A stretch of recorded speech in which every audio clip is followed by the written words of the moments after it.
Pemirsa, kita akan memasuki kabar Nambayan.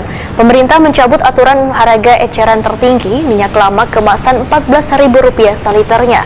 Namun pemerintah memutuskan akan memberikan subsidi minyak lamak curah dari Badan Pengelola Dana Perkebunan Kelapa Sawit. Penyaluran minyak lamak curah ini hanya diperuntukkan bagi warga dan pelaku usaha mikro kecil, karena diperuntukkan kepada industri menengah ke atas.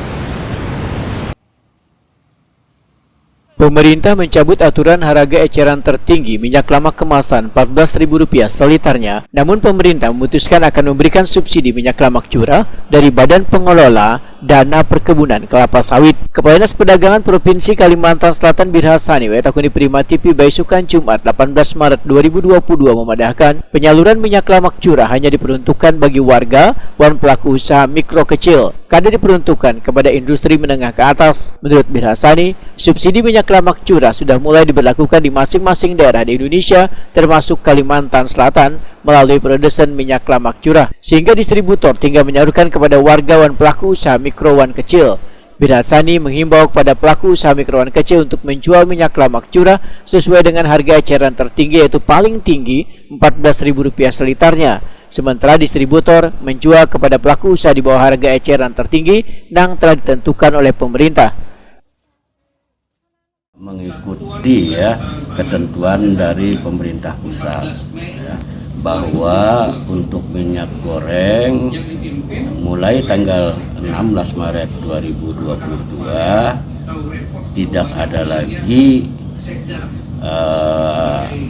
ketetapan harga berdasarkan harga eceran tertinggi atau HET, khususnya untuk minyak goreng kemasan berbagai jenis.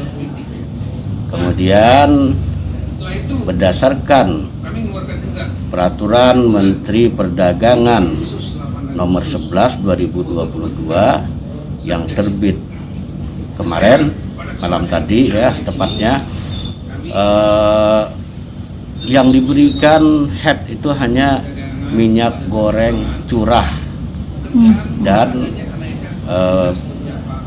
atas HET tersebut pemerintah memberikan subsidi kepada minyak goreng curah.